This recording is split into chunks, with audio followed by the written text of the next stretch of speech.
Rabbi shrah li sadri wa yassir li amri wa hlul 'uqdatam min lisani yafqahu qawli wa ba'du. Ahibati fillah, a'azani Allah wa iyyakum ajma'in. Kita lanjutkan kembali kajian kita di kitab Mukhtasar Sahih Muslim, dan kita masuk ke bab yang 40, bab yang ke-46. Bab yang ke-46, bab Fadlul Masjid. Tadi belum selesai pembahasannya. Hadis ini menjelaskan tentang keutamaan daripada masjid. Karena masjid itu adalah tempat yang dibangun di atas ketakwaan, tempat yang di dalamnya dinampakkan syiar-syiar agama, wa hudurul malaikah, dan tempat apa? Hadirnya para malaikat. Sebagaimana Imam Bukhari meriwayatkan hadis tentang orang-orang tentang malaikat yang Allah Azza wa Jalla ciptakan khusus untuk apa? Berkeliling di muka bumi mencari halaqatuz zikri, yakni halaqah-halaqah zikir. Maka ahibati fillah, azani Allah wa iyyakum ajma'in. Maka Nabi sallallahu alaihi wasallam dalam hadis riwayat Muslim, beliau menjelaskan, wa majtama'a qaumun yajtami'u fi baitin min buyutillahi yatluna kitaballahi wa yatadarasuna fima bainahum. Tidaklah suatu kaum mereka berkumpul di dalam rumah di antara rumah-rumah Allah Azza wa Jalla. Mereka membaca ayat-ayat Allah dan mereka saling mengajarkan satu dengan yang lainnya, kecuali Allah Azza wa Jalla akan turunkan kepada mereka yang pertama adalah apa? As-sakinah. Kemudian yang kedua, Allah Azza wa Jalla akan berikan kepada mereka rahmah. Kemudian yang ketiga, Allah Azza wa Jalla akan apa? Di kuping mereka dengan malaikat-malaikatnya, yakni wa haffatumul malaikah. Yani Allah Azza wa Jalla jadikan malaikat-malaikat itu apa? Melingkupi mereka. Sebagaimana dalam hadis yang lain Nabi sallallahu alaihi wasallam mengatakan apa? Innal malaikata la tadau ajnihataha. Sesungguhnya malaikat-malaikat Allah, mereka meletakkan sayap-sayap mereka di atas para penuntut ilmu. Kenapa? Ridwan bima yaqrubu, karena mereka ridha dengan apa yang dipelajari di dalam majlis-majlis yang mereka berada di dalamnya. Dan di antara tempat berkumpulnya malaikat adalah masjid. Sebagaimana hadis tentang keutamaan apa? Salat Jumat. Bahwasanya malaikat mencatat mereka yang datang fal awwal wal awwal dan seterusnya sampai apa? Sampai khatib naik ke atas mimbar, kemudian mereka menutupnya dan mereka pun duduk mendengarkan apa yang dibacakan oleh khatib. Maka seorang mendapatkan keutamaan Jumat ketika dia mendatanginya sebelum apa? Khatib naik ke atas mimbar. Kemudian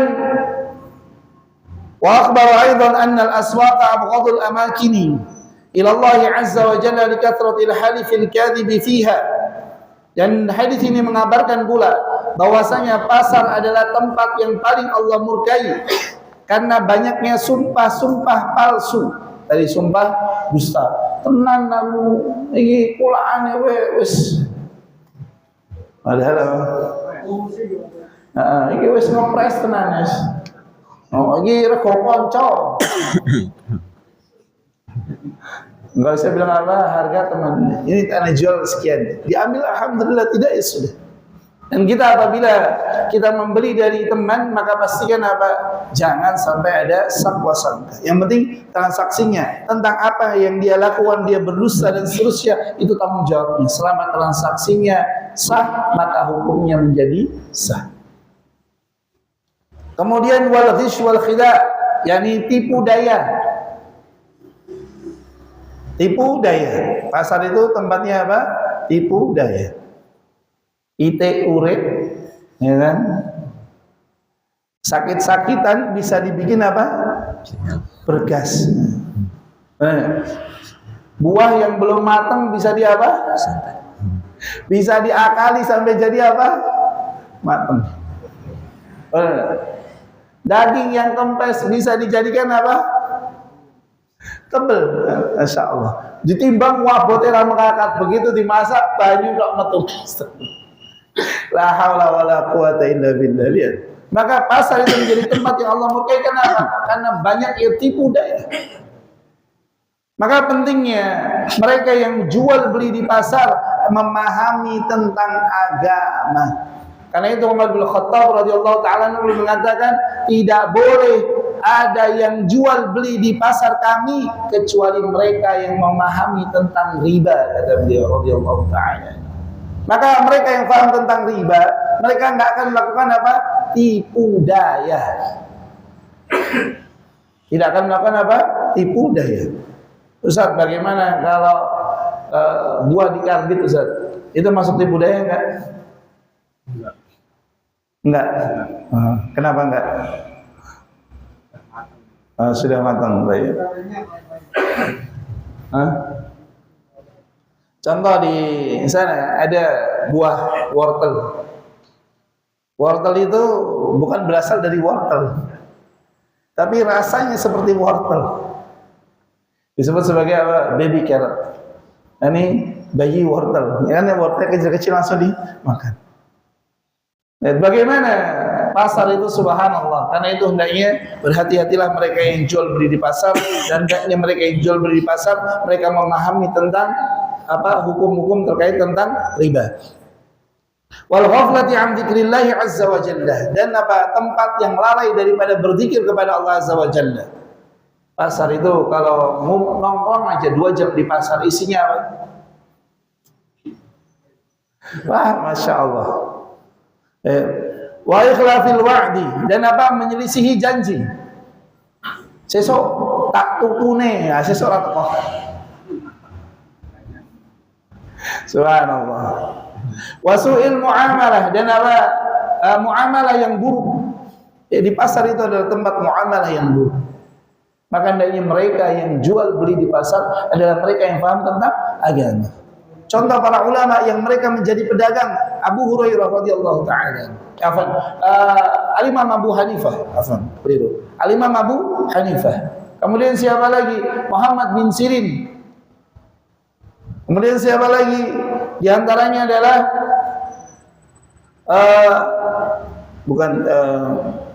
di antara Al-Imam Ibnu Mubarak rahimahullah taala. Ini adalah apa? Pedagang-pedagang yang mereka benar-benar memahami tentang al-ilmu wal amal, ilmu dan amal. Maka hendaknya kita benar-benar mempelajari tentang hukum-hukum terkait tentang jual beli. Jangan sampai kita jual beli kita nggak paham tentang hukum-hukum tersebut. Kemudian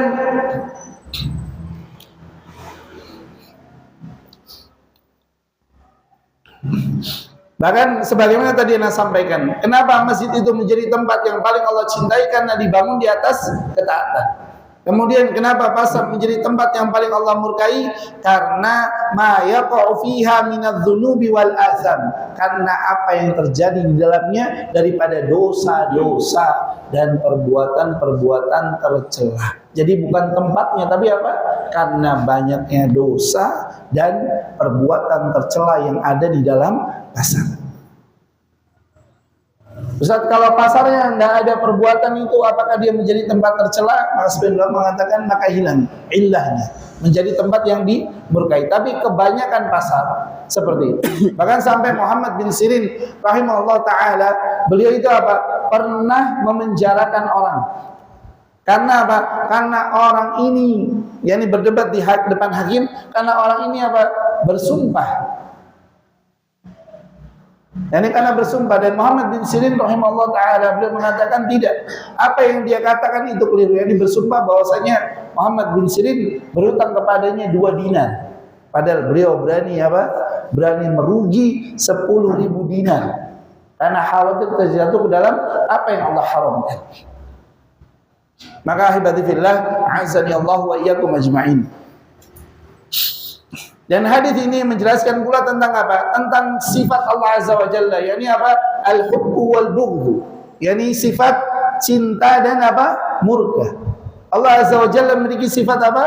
Mencintai hamba-hambanya, dan Allah Azza wa Jalla murka. Maka Allah Azza wa Jalla mencintai hambanya apabila mereka apa? Berada di atas ketaatan, dan Allah Azza wa Jalla murka kepada hambanya apabila mereka melakukan perbuatan dosa dan melakukan perbuatan-perbuatan tercela. Maka ini yang perlu difahami. Maka jangan sampai seperti orang-orang Yahudi yang mereka mengatakan apa? Nahnu abna'ullahi wa ahibba'u. Kami adalah apa? Anak-anak Allah dan kecintaannya.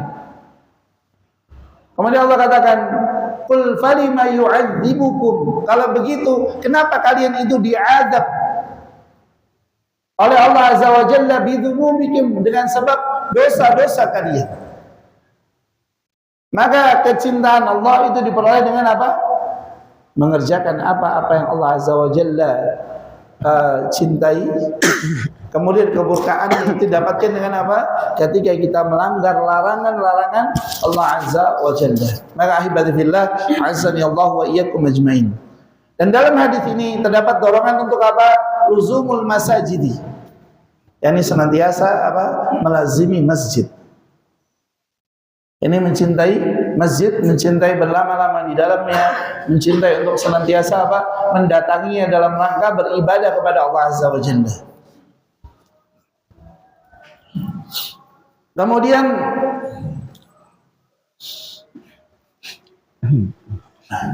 sebentar. Ustaz, kalau begitu gimana Ustaz?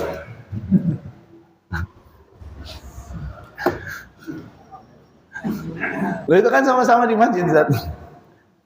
Nah, sama-sama di masjid, kalau melakukan perbuatan yang tidak Allah cintai, maka Allah Azza wa Jalla tidak turun kecintaan kepadanya. Karena kecintaan Allah Azza wa Jalla harus beriringan dengan apa yang Nabi SAW berikan contoh di dalamnya. Nah, pertanyaannya, ini contohnya siapa? Nah, kedengaran kan? Ya.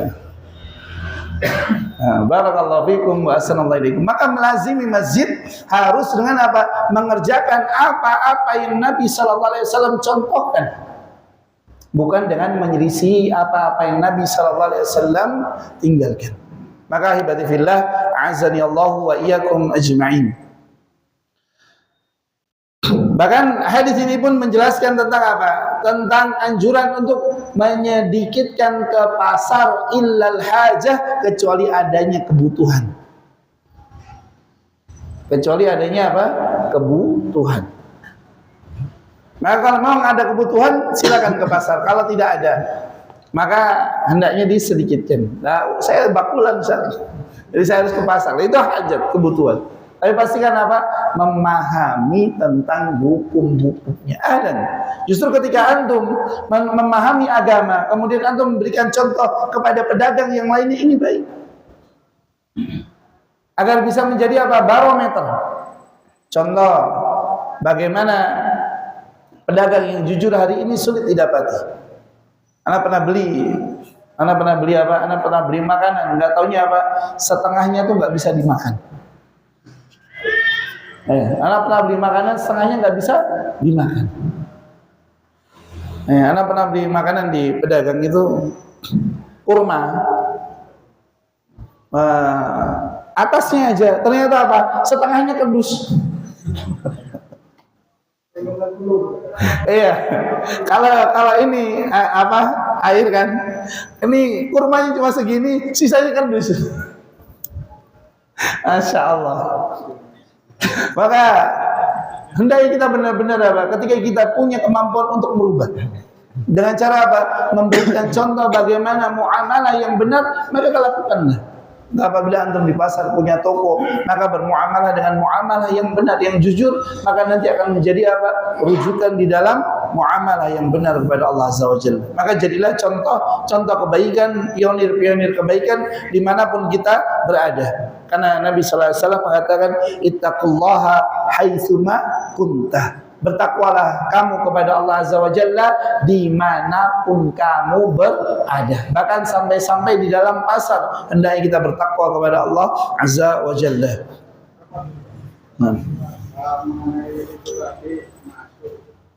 Dalam pasar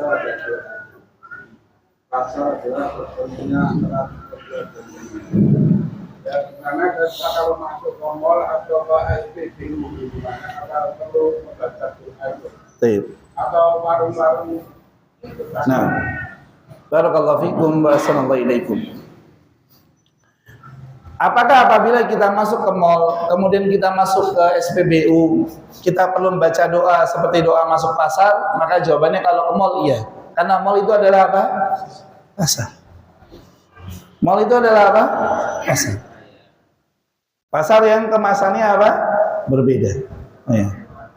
Iya, contohnya apa?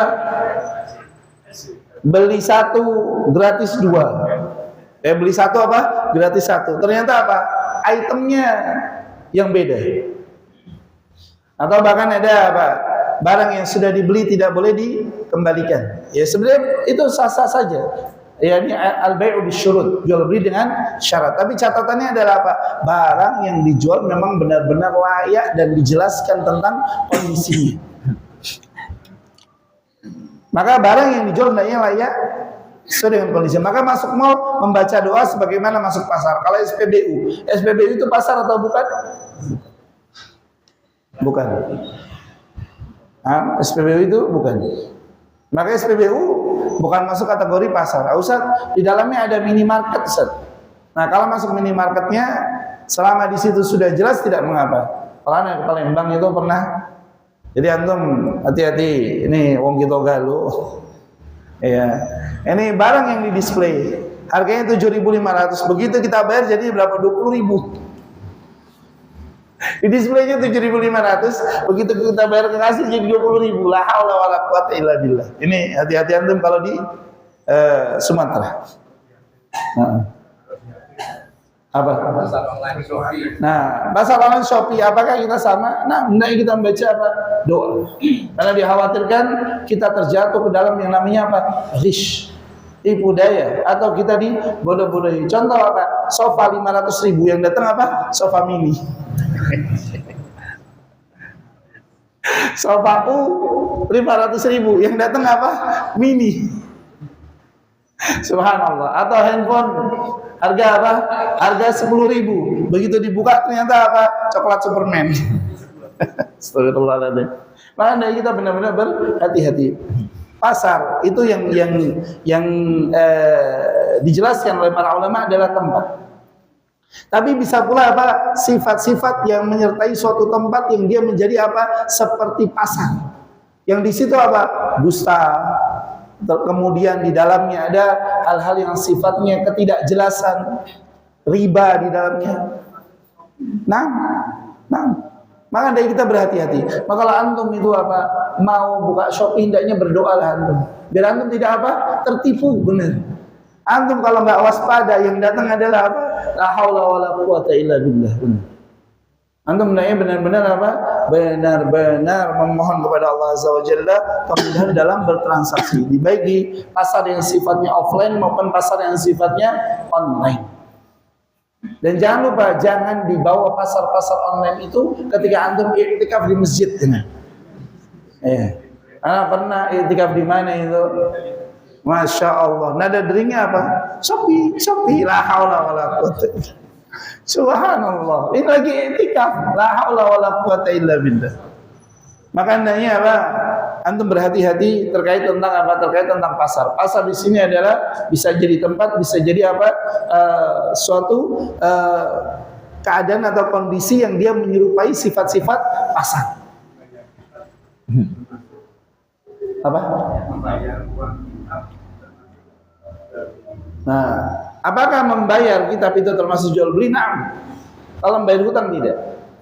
Maka kalau ada transaksinya maka jangan dilakukan dalam masjid, keluar dari area masjid. Iya, serambi boleh. Keluar daripada area masjid yang bukan bagian daripada masjid. Maka SPBU bukan, tapi kalau mall kemudian hypermart itu sudah masuk kategori pasar. Maka hendaknya apa? Berhati-hati kemudian membaca doa di dalamnya. Allah Ta'ala. Baik, kita lanjutkan. Assalamualaikum. Babu fadli kasratil asyata ila masajidi. An Ubay bin Ka'b qala kana rajulun minal ansari baituhu aqsa baitin fil Madinah. Fakana la tukhtiruhu salatu ma'a Rasulillah sallallahu alaihi wasallam. Qala fatawajjahna lahu Faqultu lah ya fulan law annaka astaraita himaran yakika min ar-ramda'i wa yakika min hawamil ardi. Qala amma wallahi ma uhibbu anna baytiya mutallaqun baiti Rasulillah sallallahu alaihi wasallam. Qala fahamaltu bihi hamlan hatta utitu Nabiyya sallallahu alaihi wasallam fa akhbartuhu qala fada'ahu فقال له مثل ذلك وذكر له أنه يرجو في أثره الأجر فقال له النبي صلى الله عليه وسلم إن لك ما احتسبت. Baik. Barakallahu fikum wa ahsanallahu ilaikum. Kita masuk bab yang baru, bab ke-37, bab fadlu kathratil khuta ilal masajid. Bab memperbanyak langkah menuju ke masjid. Ini adalah suatu keutamaan yang hendaknya kita benar-benar perhatikan. Semakin jauh rumah kita dari masjid, semakin baik keadaan kita. Karena kita mengumpulkan dua keadaan. Yang pertama adalah apa? Dunia kita dapat, akhirat kita dapat. Yani dunia dengan apa? Memperbanyak langkah berarti apa? Olahraga. Nah, maka semakin jauh rumah antum dari masjid, hendaknya antum bersyukur. Dan yang dimaksud dengan al-khutwa di sini benar-benar langkah, bukan apa? Bukan dihitung ban. Ada orang mengkiaskan dengan apa? Dengan ban. Ini kekeliruan. Karena yang bergerak itu bannya atau pistonnya. Yang bergerak itu pistonnya atau bannya? Yang mau dihitung yang mana? Maka ini maksud khutbah, ini jangan dikiaskan dengan yang lain. Khutbah ya khutbah. Khutbah di sini maksudnya adalah apa? Langkah kaki. Bahkan banyak para ulama di antara mereka yang memahami hadis ini secara zahir, sehingga mereka jalannya bahasa kita timi-timi. Bahasa kita apa? Timi-timi. Jalannya apa? Gini. Langkahnya dirapatkan biar apa? Kathroh, biar banyak. Memperbanyak langkah menuju masjid. Setiap melangkah benar-benar apa? Kalau biasanya satu jangkahan dijadikan berapa? 10. Kalau biasanya satu jadikan apa? 10. Karena makna kasrah benar-benar zahirnya yang difahami. Dan inilah yang hendaknya kita amalkan, bukan kita kias-kiaskan. Baik dikiaskan dengan apa? Baik dikiaskan dengan sepeda, baik dikiaskan dengan motor. Kalau sepeda berarti apa? Kaki kan, itu pakai kaki Ustaz. Masya Allah, barakallahu fikum wa assalamualaikum ilaikum. An Nabi Ka'ab, an Nabi Ibni Ka'ab radhiyallahu anhu qala, kana rajulun minan ansari baituhu aqsa baitin fil Madinah. Ada salah seorang dari Ansar yang rumahnya paling jauh daripada Madinah. Wa fakana la tukhti'uhu salatu ma'a Rasulillah sallallahu alaihi wasallam. Dan beliau tidak mengerjakan salat bersama dengan Nabi sallallahu alaihi wasallam. Maka faqala fatawajja'tu lahu. Maka aku pun apa? Menemuinya. Faqultu, dan aku berkata, ya fulan, wahai fulan, lau annaka ishtaraita, kalau engkau itu membeli himaran, yakni himar, keledai, yaqika min ar-ramda, yang dapat membantumu untuk menempuh apa? Ramda, yakni padang pasir. Wa yaqika min hawamul ard, yang dapat menjagamu daripada apa? Panas bumi. Qala, maka orang ini berkata, ama wallahi, tidak, demi Allah, ma uhibbu, tidaklah aku mencintai, anna baitiya muttanibun bi baiti Rasulillah sallallahu alaihi wasallam, yakni rumahku menjadi dekat dengan rumah Nabi sallallahu alaihi wasallam. Qala fahamaltu bihi himla, maka aku pun membawakan baginya himla. Di situ diterjemahkan apa? Bukan. Fahamaltu bihi himla. Hatta ataitu Nabi Allah sallallahu alaihi wasallam. Sampai aku mendatangi Nabi sallallahu alaihi wasallam, fa akhbartuhu, dan aku pun mengabarkannya. Kemudian qala, dan beliau berkata, fada'ahu, dan beliau mendoakannya, beliau memanggilnya. Faqala lahu mithla dzalik, dan beliau sallallahu alaihi wasallam berkata kepada orang ini sebagaimana yang telah aku katakan. Wa dzakara lahu, dan beliau sallallahu alaihi wasallam menyebutkan baginya annahu yarju fi atharihi al-ajra, bahwasanya dia berharap daripada jejak kakinya ganjaran. Faqala lahu Nabi sallallahu alaihi wasallam, maka Nabi sallallahu alaihi wasallam berkata kepadanya, "Inna laka mahtabasta." Inna laka mahtasabta. Sesungguhnya bagimu apa yang telah kamu upayakan. Ahibati billah, a'azani Allah wa iyyakum ajma'in. Hadis ini kata para ulama, yang pertama menjelaskan tentang ahrasan nasi 'alal khair kana ashabun Nabi sallallahu alaihi wasallam. Hadis ini menjelaskan perkara yang paling pertama, bahwasanya manusia yang paling bersemangat dalam mengerjakan kebaikan setelah Nabi sallallahu alaihi wasallam adalah para sahabatnya. Lihat bagaimana ada salah seorang dari sahabat Nabi sallallahu alaihi wasallam menemui sahabatnya yang lain yang hari itu tidak kelihatan salat. Kenapa? Karena rumahnya paling jauh.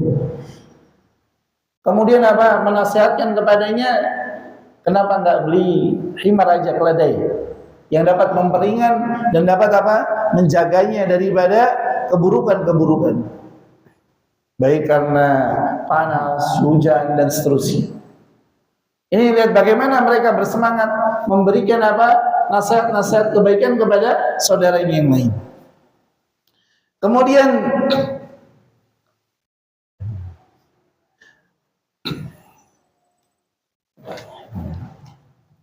faedah yang kedua, yakni keutamaan rumah yang jauh dari masjid. Ini faedah pertama, bahwasanya para sahabat adalah orang yang paling bersemangat dalam mengerjakan kebaikan. Kemudian faedah yang kedua, bahwasanya keutamaan rumah yang paling jauh dari masjid. Kenapa? Karena paling banyak ganjarannya.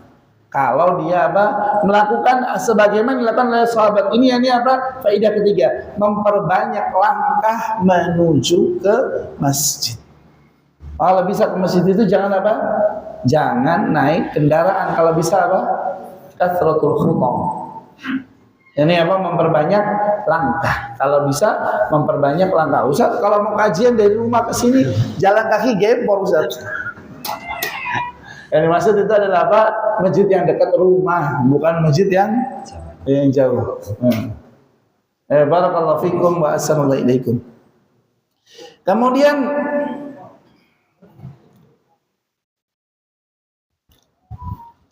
yang keempat, faedah yang keempat, bahwasanya al-jaza'u min jinsil amal. Al-jaza'u ala hasbil masyaqqah.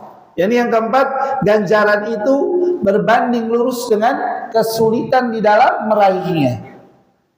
Ganjaran itu berbanding lurus dengan kesulitan di dalam meraihnya. Yani al-jaza'u ala hasbil masyaqqah. Ganjaran balasan itu berbanding lurus dengan kesulitan di dalam meraihnya.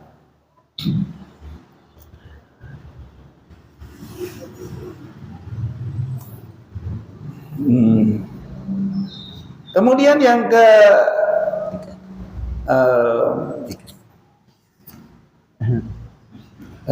lanjut hadis berikutnya. Assalamualaikum. Babul amashi ila salati tamha bihil khataya wa tarfa'u bi darajat.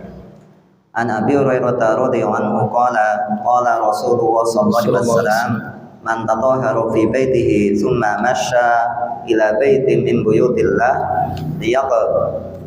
liyaqdiya faridatan min faraidillahi kanat khutuwatuhu ihdaha tahuddu khati'atan wal ukhra tarfa'u darajatan. Baik. Bab ke-48, babul masyu ila salawati, bab berjalan menuju ke salat-salat. Nah, ini antara salat zuhur, subuh, zuhur, maghrib, isya, yani tumha bihil khataya, dihapuskan dengannya kesalahan-kesalahan di antara salat-salat tersebut. Wa turfa'u bihid darajat, yang ditinggikan dengannya derajat-derajat manusia. Maka memperbanyak langkah menuju ke masjid, keutamaannya disebutkan di dalam hadis ini. Yani meninggikan derajat dan menghapuskan dosa-dosa. Maka disunnahkan bagi kita untuk memperbanyak langkah menuju masjid. Maka beruntunglah antum yang rumahnya apa? Semakin jauh dari masjid sehingga antum bisa apa? Berjalan kaki menuju ke tempat-tempat masjid yang terdekat dengan rumah-rumah antum. Al-Imam Muslim meriwayatkan hadis dari Jarir Abu Hurairah radhiyallahu taala anhu, beliau berkata, qala Rasulullah sallallahu alaihi wasallam, Nabi sallallahu alaihi wasallam beliau bersabda, menjelaskan tentang keutamaan yang akan didapatkan dan syarat-syaratnya. Kata Nabi sallallahu alaihi wasallam, man tatahhara fi baitihi, barang siapa yang bersuci dari rumahnya, bukan di masjid. Yani bersuci dari rumah. Maka hendaknya dia dari rumah apa? Berwudu dalam kondisi suci. Tsumma masya ila baitin min buyutillah. Kemudian dia berjalan menuju rumah di antara rumah-rumah Allah. Baik dengan cara memperbanyak langkahnya atau dengan cara apa? Berjalan biasa. Nanti akan datang hadis tentang apa? Keutamaan mendatangi sholat dalam keadaan apa? Dengan keadaan tunduk dan tenang. Dalam keadaan apa? Tunduk dan tenang, buatan gerasak gerusuk. Wah, karena kepepet, padahal anak begitu. Semoga Allah Azza wa Jalla memperbaiki keadaan kita semua dalam berkendara. Masya Allah. Maka beruntunglah antum yang tidak dibesarkan di kota-kota yang berkendaranya itu mencerminkan sifat penduduknya. Beruntunglah antum, Masya Allah. Barakallahu fikum wa assalamualaikum ilaikum.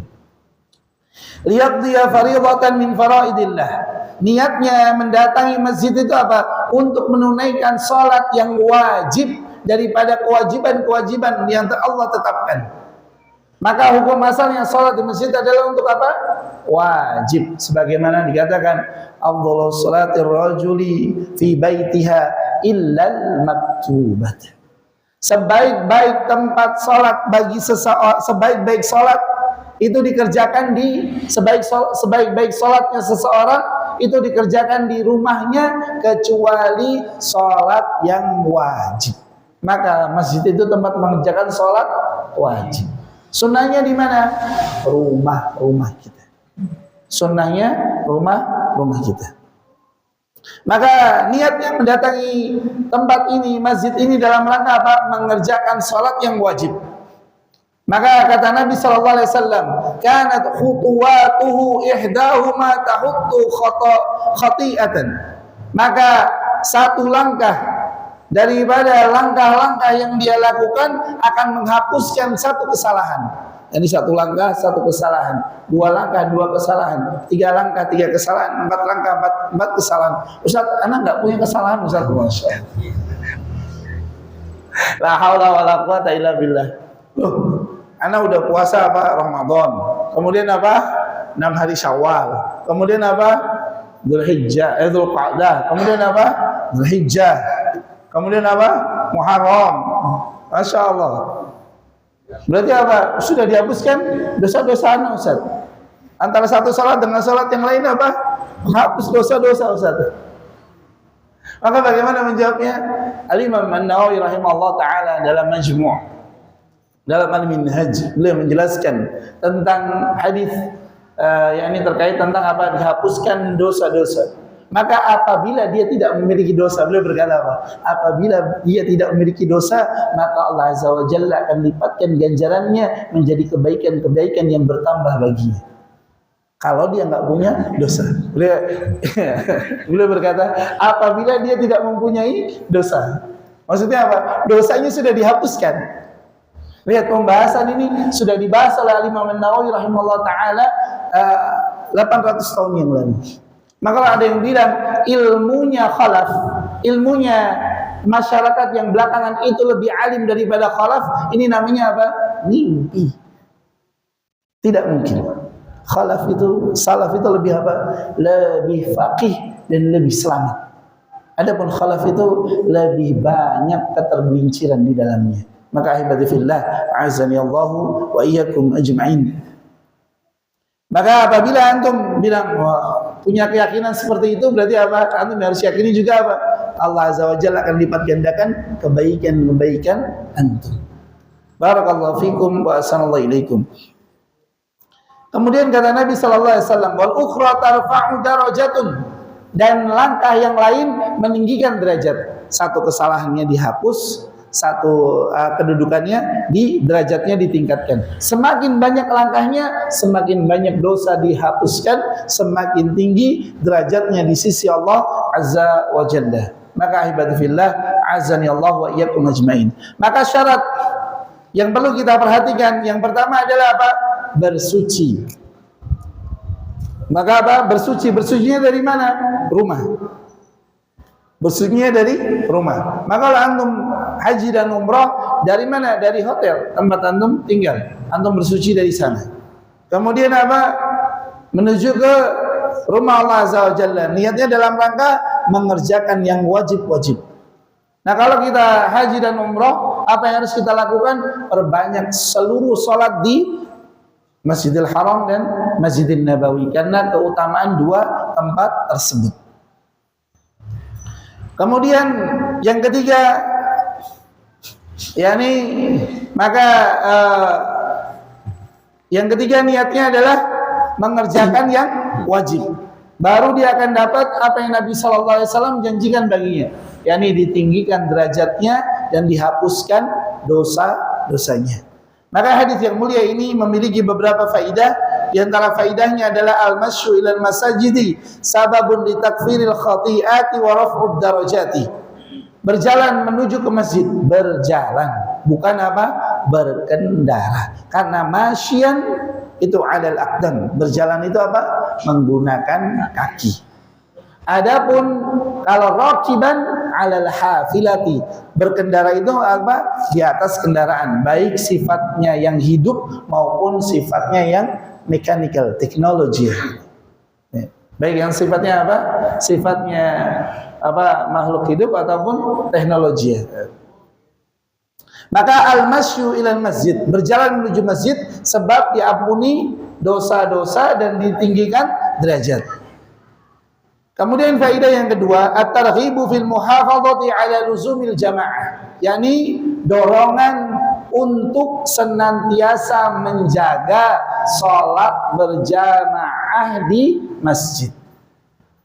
Maka apa? Dorongan untuk apa? Memperbanyak langkah. Kemudian yang kedua, dorongan untuk apa? Menjaga salat berjamaah di masjid. Ingat, bukan di rumah ya, di masjid. Oh, anak jamaah Ustaz, tapi apa? Di rumah sama anak istri. Wah, berarti antum sholihah. Iya, karena jamaah di rumah siapa? Mar'ah. Nah, mar'ah itu apa? Sholihah. Kalau rajul apa? Salihah. Gitu. Nah, kalau di jamaahnya di rumah berarti apa? Rajulus sholihah, la haula wala quwata illa billah. Masyaallah. Baik. Tapi kalau dia baru hijrah, maka apa? Diajak. Sekali diajak untuk apa? Salat berjamaah. Dan kalau ada orang yang sudah berhijrah, nah kalau ketemu di masjid jangan bilang apa? Dengarin, jangan. Besok nggak mau berangkat lagi, jangan. Antum katakan apa? Alhamdulillah, ahlan, masya Allah, Allah mau barik, doakan, jangan bilang apa? Dengarin, jangan. Jangan. Kalau ada orang tobat, orang sudah apa? Hijrah menuju kepada kebaikan, kemudian dia kelihatan di masjid kita, jangan kita bilang apa? Jangan. Doakan langsung apa? Barakallahu fikum, masya Allah, Allah mubarik, hayakumullah. Doakan dengan apa? Doakan dengan doa-doa kebaikan. Jangan dibilang apa? Dengar, apa? Wah, tumben. Masya Allah, jangan. Atau apa? Kita masalah kok. Jangan. Doakan kebaikan untuknya, masya Allah. Jangan sampai apa? Besok setelah antum tegur, dia nggak berangkat lagi, jangan sampai. Nah, semoga Allah Azza wa Jalla memperbaiki cara kita dalam bermuamalah dengan saudara-saudara muslim kita. Kemudian al-ajru tammah al-mau'udu alaihi fil hadithi innama huwa liman tatahhara fi baitih. Bahwasanya ganjaran yang dijanjikan oleh Nabi sallallahu alaihi wasallam itu bagi mereka yang bersuci dari rumahnya. Bukan mereka yang apa? Wudunya di masjid. Jangan, tapi wudunya di mana? Di rumah. Kemudian Isya'nya berapa? 5.3. Baik, barakallahu fikum wa sallallahu alaikum. Barangkali ada di antara antum yang bertanya, silakan. Tafadhol masykur. Monggo. Nah, silakan. Barakallahu fikum. Dalam buku 40 hadis Arba'in Nawawi. An-Nawawi yang meninggal tahun 656 Hijriah. Dari Abdul Rahman Abdullah bin Mas'ud yang meninggal tahun 98 berkata, Rasulullah Sallallahu alaihi wasallam ketika janin di perut ibu umur 120 hari atau 44 bulan, Allah mengutus malaikat untuk menunjukkan seluruh ke janin tersebut dengan disertai 4 catatan yang sudah ditetapkan. Satu, rezekinya. 2, ajalnya. 3, amalnya. 4, nasib. Nasib itu sengsara atau bahagia. Yang kami tanyakan di suatu kampung itu kalau ada perempuan yang mengandung 4 bulan atau 120 hari, itu pada berkumpul membaca surat Yusuf 1 dan membaca surat Al-Fatihah 1000 kali. Dan misalnya yang datang itu orang 100, ya mereka mendapat jatah 10 kali 10 kali. Dan saya tanyakan karena ini dari kiai yang tersohor, apa betul itu? Terima kasih. Barakallahu fikum wa assalamualaikum ilaikum. Insyaallah ini pertanyaan yang sangat bagus. Hafizahullah. Ini pertanyaan terkait tentang hadis dalam Arba'in An-Nawawi dari jalan Abdullah bin Mas'ud radhiyallahu taala anhu. Nabi sallallahu alaihi wasallam beliau bersabda, yani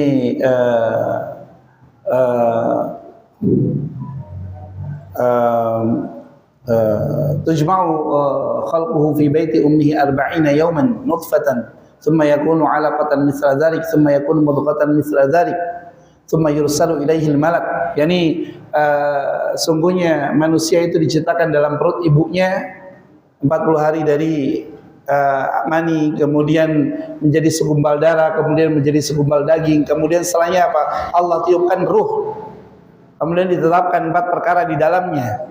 Nah, pertanyaannya adalah apabila sudah ditetapkan hal tersebut, kemudian banyak wanita mereka mengumpulkan tetangganya, kemudian membaca apa? Surat Yusuf ben anaknya ganteng. Surat Yusuf ben anaknya ganteng. Lah, pernah pada suatu ketika, ya kalau anaknya nggak ganteng gimana? Anaknya tapi cantik coba. Jangan-jangan dia salah baca suratan gitu. Enggak. Ganteng dan cantik itu nggak ada kaitannya dengan surat. Ganteng dan cantik nggak ada kaitannya dengan surat. Apalagi menetapkan perkara yang sifatnya gaib. Karena dibentuknya seseorang itu apa? Hak murni, hak prerogatif Allah Azza wa Jalla. Baik. Kemudian membaca apa? Al-Fatihah 1000 kali. Apakah ini benar? Jawabannya tidak. Ini adalah bid'ah. Bid'ah itu tidak akan pernah bisa menjadi sunnah meskipun yang berkata adalah orang yang paling tersohor. Yang namanya bid'ah itu tetap akan menjadi bid'ah, tidak akan menjadi sunnah sampai kapanpun. Karena Nabi SAW mengatakan apa? Wa iyyakum wa muhdatsatil umur. Dan hendaknya apa? Berhati-hatilah kamu dari perkara-perkara yang baru di dalam agama. Nabi berkata, fakullu muhdatsatin bid'ah. Karena sesungguhnya segala sesuatu yang muhdats itu adalah apa? Bid'ah. Wa kullu bid'atin dhalalah, dan setiap bid'ah itu apa? Sesat. Dalam riwayat Imam At-Tirmidzi dikatakan apa? Wa kullu dhalalatin finnar, dan setiap kesesatan tempatnya di neraka. Maka tidak akan pernah bisa menjadi setiap bid'ah menjadi hasanah siapapun itu yang mengatakan. Ustaz, ada Imam Syafi'i rahimahullah ta'ala yang berkata bahwa saya tanqasimul bid'atu ila qismain. Bid'ah itu terbagi menjadi 2, bid'atun hasanah wa bid'atun dhalalah. Ini bid'ah hasanah dan bid'ah dhalalah. Maka dijelaskan oleh Imam An-Nawawi rahimahullah taala maksud daripada perkataan Imam Asy-Syafi'i rahimahullah taala. Maksudnya bid'ah hasanah di sini adalah apa? Seluruh wasilah yang dapat mengantarkan seseorang dalam memahami agama itu disebut sebagai bid'ah oleh Imam Asy-Syafi'i rahimahullah taala. Bisa lihat keterangan dalam Al-Minhaj. Pembahasan tentang hadis apa? Pembahasan tentang hadis man ahdatsa fi amrina hadza ma laisa minhu fahuwa raddun. Barang siapa yang membuat-buat suatu perkara yang baru di dalam agama yang tidak ada contohnya dari Nabi sallallahu alaihi wasallam, maka perkara tersebut tertolak. Nah, sekarang kita sampaikan apa yang dikatakan baca surat Yusuf ketika mau di 4 bulan. Contohnya ada enggak? Nabi sallallahu alaihi wasallam beliau punya putra 2. Ini Ibrahim dan Qasim. Nah, di 40 hari beliau sallallahu alaihi wasallam baca surat Yusuf enggak? Beliau punya apa? Putri. Beliau baca surat Maryam enggak? Nah, kalau dia tidak baca kemudian ada orang setinggi apapun otoritasnya bilang ini adalah kebaikan, maka bukan kebaikan namanya kalau tidak dikerjakan oleh Nabi sallallahu alaihi wasallam. Kemudian yang kedua, membaca Al-Fatihah 1000 kali. Pertanyaannya, pernah enggak Nabi sallallahu alaihi wasallam membaca Al-Fatihah 1000 kali? Jawabannya, apalagi ngedum, kowe 10 ya, wis 10. Ini apa hanya dia membadum-badum. Ganjaran bisa dibadum-badum, subhanallah. Bahkan Imam Asy-Syafi'i rahimahullah taala berkata, kalau seandainya petunjuk ini bisa aku beli, niscaya aku akan beli berkeranjang-keranjang untuk aku berikan kepada orang-orang yang aku sayangi. Kalau perkara yang gaib itu bisa dibeli, hidayah, petunjuk, ganjaran. Maka membaca Al-Fatihah 1000 kali, membaca surat Maryam atau surat apa? Yusuf di acara 40 hari ini adalah bid'ah. Bid'ah. Jelas disebut sebagai apa? Bid'ah, karena tidak pernah dicontohkan oleh Nabi sallallahu alaihi wasallam. Karena kalau pernah pasti akan sampai kepada kita. Nah, pertanyaannya, boleh enggak kita mendatangi acaranya? Jawabannya adalah tidak, jangan. Apalagi meyakini apa benarnya. Bahkan pernah ada tokoh, yakni tokoh salah satu tokoh dari yang sangat kontroversial. Dia itu menginginkan kecerdasan daripada Albert Einstein, wanita ini. Dia bilang apa? Ayo engkau menikah denganku, agar nanti keturunan kita secantik diriku dan secerdas dirimu. Maka apa jawaban Albert Einstein? Untuk menerangkan bahwasanya apa? Kecerdasan itu berasal dari ibu. Maka dikatakan apa? Al-ummu madrasatul ula. Ibu adalah apa? Madrasah pertama anak-anaknya. Maka apa jawaban Albert Einstein? Beliau berkata, iya kalau seperti itu. Nah, kalau keadaannya lebih parah, wajahnya seperti aku dan akalnya seperti kamu. La haula wala quwata illa billah. Maka tidak ada kaitannya ketampanan, kebaikan itu bukan diraih dengan cara apa? Menyelisihi Nabi sallallahu alaihi wasallam. Tapi kalau ibunya tafaul dengan memperbanyak apa? Memperbanyak membaca Al-Qur'an, boleh enggak? Boleh. Ibunya tafaul. Tafaul itu apa? Yani apa? Berharap kebaikan dengan amalan yang dia kerjakan. Ini tafaul berharap kebaikan dari amalan yang dia kerjakan dengan cara apa? Membaca Al-Qur'an. Yani apa? Berwasilah dengan bacaan Al-Qur'an yang dia baca agar Allah Azza wa Jalla berikan kebaikan untuk anaknya, maka ini tidak mengapa. Karena ini termasuk apa? Wasilah yang benar dan sahih. Yani tawassul asy-syar'i. Yani tawassul yang syar'i. Tapi nek moco mengkhususkan sesuatu dalam bilangan tertentu pada waktu-waktu tertentu itu butuh yang namanya dalil. Mengkhususkan sesuatu dengan bilangan tertentu pada waktu-waktu tertentu dalam kondisi tertentu itu butuh yang namanya apa? Dalil. Nek ra ono dalile tidak boleh. Seperti itu. Wallahu taala alam. Fadhal, silakan ada lagi? Monggo, fadhal. Monggo, yang 10 dulu.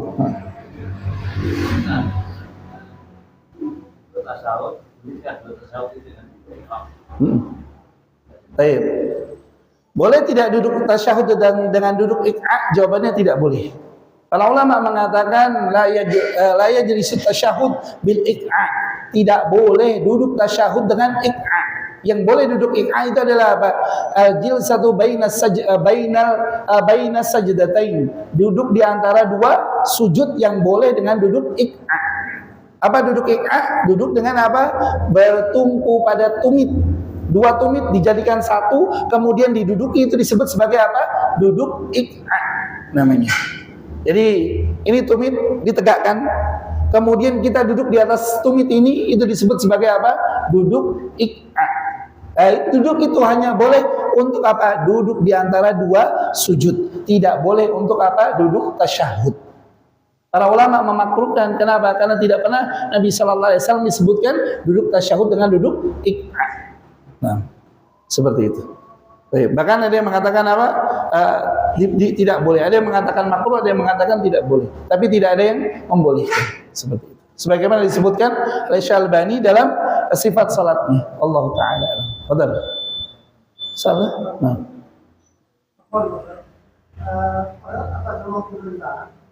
Insyaallah.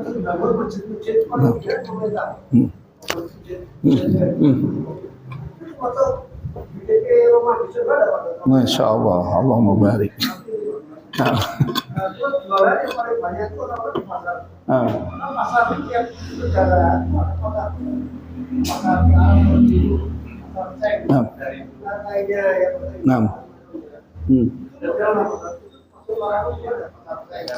Barakallah. Baik, barakallahu fikum wa ahsanallahu ilaikum. Baik. Pertanyaan, masjid yang dibangun oleh pemerintah itu apakah termasuk mereka yang dibangunkan baginya rumah dalam surga? Secara umum iya. Tapi pemerintah di sini apakah pemerintah yang dibangunkan? Tidak, orang-orang yang mereka mengatur kebijakan tersebut. Maka di antara orang yang hendaknya kita iri kebaikan yang banyak adalah siapa? Presiden terdahulu. Yang dia membangun apa? Masjid. Masjidnya semuanya rata-rata apa? Makmur. Apa namanya? Masjid? Masjidnya rata-rata semua makmur. Masya Allah. Anda belum pernah mendapati ada masjid yang dibangun oleh pemerintah terdahulu yang tidak makmur. Masya Allah. Semoga ikhlaskan Allah Azza wa Jalla. Subhanallah. Bahkan ada masjid yang dulu apa? Karpetnya masih berasal dari Saudi. Sumbangan dari pemerintah Saudi Arabia. Maka masjid-masjid yang dia dibangun, diinisiasi oleh pemerintah, maka berdasarkan keumumannya dia mendapatkan bagian dalam hal tersebut. Mendapatkan bagian daripada keutamaan hadis tersebut secara umum. Adapun secara khusus menetapkan bahwasanya dia pasti belum tentu. Ingat, belum tentu. Kalau memastikan mentain seseorang itu belum tentu. Mentain suatu perkara bagi seseorang itu belum tentu, tapi kalau secara umum iya. Maka di antara ciri masjid itu, masjid yang dibangun di atas ketakwaan adalah apa? Makmur. Makmur. Anda mendapati Masya Allah, masjid-masjid itu apa? Makmur. Semoga Allah Azza wa Jalla jadikan keberkahan bagi mereka yang berkontribusi di dalamnya. Kemudian yang kedua, bagaimana hukum pasar-pasar yang dibangun oleh pemerintah? Pasar ini adalah roda perekonomian. Tempat apa? Bertransaksi, tempat transaksional. Maka ini adalah kewajiban pemerintah untuk apa? Memastikan. Kewajiban pemerintah untuk memastikan. Maka jangan sampai perkara itu dijadikan hujjah untuk menyerang pemerintah. Oh, berarti pemerintah dimurkai. Kenapa? Karena mereka bangun pasar. Enggak. Ingat, pasar yang tercela adalah apa? Pasar yang mereka bertransaksi dengan transaksi-transaksi yang mengundang murka Allah Azza wa Jalla, mulai daripada dusta, tipu daya, bahkan dusta, tipu daya, sumpah palsu dan seterusnya daripada perkara-perkara yang tercela di dalam pasar. Bahkan Umar bin Khattab radhiyallahu taala anhu mengatakan apa? La tabi'u fi suqina. Tidak boleh ada yang jual beli di pasar kami. Maka makna fi suqina, pasar kami, yakni pasar yang ditetapkan oleh pemerintah. Yani ketika pada zaman apa? Umar bin Khattab radhiyallahu taala anhu, beliau membuat apa? Pasar terorganisir. Tidak boleh ada yang transaksi dalamnya kecuali apa? Mereka yang memahami tentang riba. Maka pemerintah justru dia harus mereka punya kewajiban untuk mengelola hal tersebut, jangan sampai dikelola oleh orang-orang yang keliru. Contoh, ada pasar yang dikelola oleh pihak-pihak yang tidak benar sehingga memberatkan pedagang. Nah, kalau pedagang sudah berat, akhirnya apa? Dia berupaya untuk menipu pembeli. Benar nggak? Contoh, sewanya semakin mahal. Untuk menutup sewanya bagaimana? Menjual sebanyak-banyaknya. Nah, pertanyaannya, menjual sebanyak-banyaknya ada apa? Ada banyak konsekuensi, di antaranya adalah apa? Barang yang dijual ada kemungkinan dikurangi takarannya, timbangannya, kualitasnya, berarti. Nah, seperti itulah keadaan. Maka hendaknya apa? Terkait tentang pasar yang dikelola oleh pemerintah, maka hendaknya kita doakan semoga Allah Azza wa Jalla memberikan hidayah dan taufik kepada pemerintah kita, pemimpin kita. Semoga Allah Subhanahu wa taala mengaruniakan kepada mereka keteguhan, keistiqomahan di atas agama dan senantiasa mentaati Allah Azza wa Jalla. Barakallahu fikum wa sallallahu alaihi wa barakallahu. Berhubungan dengan hadis yang sebelumnya bahwa utama masjid. Cuma kadang kita lupa ketika masjid itu kan masjidnya lebar sama panjang dari lebar. Yang kadang dilupakan itu adalah mengatur jarak soft. Panjangnya ke depan untuk sudut. Karena itu berhubungan dengan hadis yang akan baca kita. Sutra itu juga ada batas. Yang kita lupa itu kadang mengatur batas sujudnya. Ketika sujudnya itu terlalu pendek sehingga kepala bisa nyentuh kaki. Itu apakah diatur juga dalam fikih masjid yang baik atau mengatur sholat yang baik? Baik. Barakallahu fikum wa assalamualaikum. Terkait tentang man bana lillahi masjidan, barang siapa yang membangun bagi Allah Azza wa Jalla masjid, maka apakah termasuk di dalam yang pengaturan tentang shaf? Jawabannya iya. Maka hendaknya para pengelola masjid, para takmir adalah orang yang memahami tentang apa? Memahami tentang agama sampai ke dalam bab shaf di dalam salat. Mengatur shaf di dalam salat. Contoh, kalau shaf yang terlalu pendek, boleh nggak? Sebenarnya apa? Sebenarnya terkait tentang shaf ini ada batasan paling minimal. Yani batasan paling minimalnya adalah sebagaimana yang disebutkan di dalam hadis bahwasanya Nabi sallallahu alaihi wasallam beliau pernah salat, kemudian ketika beliau menghalangi setiap mereka yang salat daripada melewati sutrohnya, sampai akhirnya ada apa? Sampai akhirnya ada kambing yang melewati beliau dan beliau pun maju. Maka disebutkan oleh Syekh Al-Albani dalam sifat salatnya, jarak antara beliau sallallahu alaihi wasallam dengan sutrohnya itu kurang lebih yakni dua, 1, 2. Disebutkan dalam hadis yakni ini namanya apa? Hassa.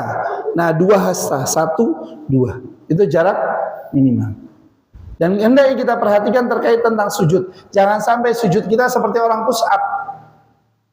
Ketahuan deh kejauhan ketika gelosor. Apalagi sampai sampai setengah push up. Maka jangan mu'tadil, pertengahan. Jangan terlalu Jangan terlalu berlebihan di dalam bab memanjangkan punggung ketika sujud. Maka mu'tadil.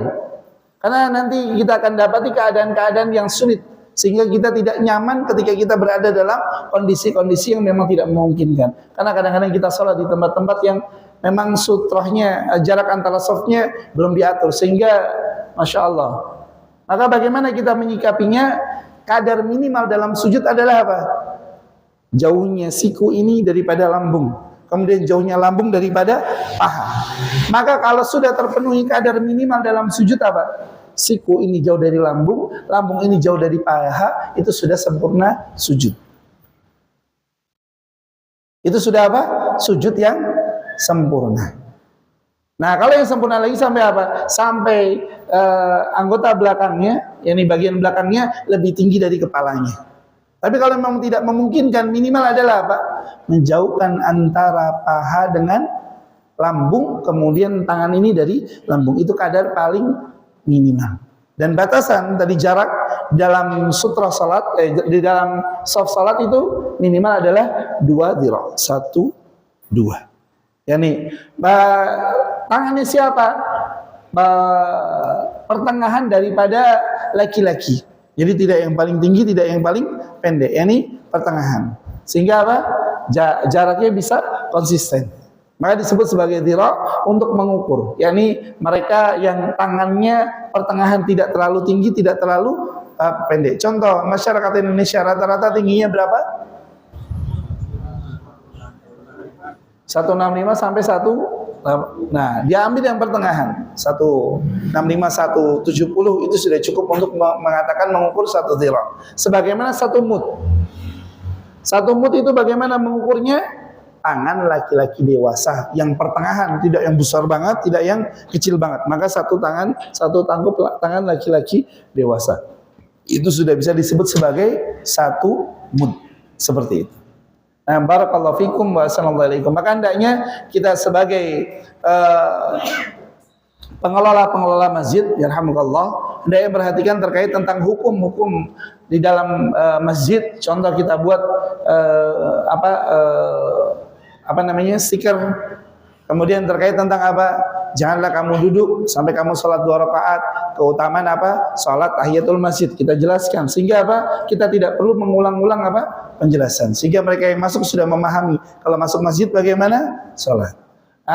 Keutamaan apa? Doa di dalam masuk masjid. Kemudian keutamaan doa keluar masjid. Masuk masjid dengan kaki kanan. Adab-adab. Termasuk di dalamnya apa? Zikir setelah sholat. Karena ana di Saudi itu mendapati semua masjid yang tempat anak sholat itu mereka mencantumkan pengumuman tersebut. Mencantumkan apa? Hal tersebut. Bahkan mereka membuat apa? Seperti yang berdiri itu. X banner. Membuat banner-banner. Iya. Maka kita pengelola masjid apabila ada dana hendaknya seperti itu. Tujuannya satu, untuk mengajarkan kepada kaum muslimin bagaimana adab di dalam mendatangi masjid dan terutama apa? Mengatur shaf-shaf di dalam salat, termasuk jarak shaf yang paling ideal. Dan alhamdulillah bi nikmati tatimmus shalihat, atas karunia dan nikmat yang Allah Azza wa Jalla berikan kepada kita dikaruniakan masjid-masjid yang Masya Allah nikmat untuk beribadah. Maka bersemangat antum dalam mendatangi, kemudian meraih daripada keutamaan yang Allah Azza wa Jalla berikan kepada kita semua. Dan semoga Allah Subhanahu wa taala mengampuni dosa-dosa kita, dosa kedua orang tua kita, dosa guru-guru kita, dosa para masyayikh kita, dan dosa saudara-saudara muslim kita. Dan semoga Allah Subhanahu wa taala memperbaiki keadaan kita, keadaan pemimpin-pemimpin kita. Semoga Allah Azza wa Jalla karuniakan kepada kita dan mereka hidayah dan taufiknya, dan semoga Allah Subhanahu wa taala menjaga negeri kita daripada orang-orang yang merusaknya. Yang kita mohon kepada Allah Azza wa Jalla dengan nama-namanya yang mulia dan sifat-sifat yang utama, agar Allah Subhanahu wa taala menjadikan apa yang kita pelajari sebagai ilmu yang bermanfaat, ilmu yang menjadi hujjah bagi kita, bukan hujjah atas kita. Dan semoga Allah Subhanahu wa taala memperbaiki daripada sisa akhir umur kita. Allah karuniakan kepada kita husnul khatimah, dan Allah hindarkan kita daripada su'ul khatimah. Wassallallahu wasallam ala nabiyyina Muhammad. Subhanakallahumma wa bihamdika asyhadu an la ilaha illa anta astaghfiruka wa atubu ilaik. Wassalamualaikum warahmatullahi wabarakatuh.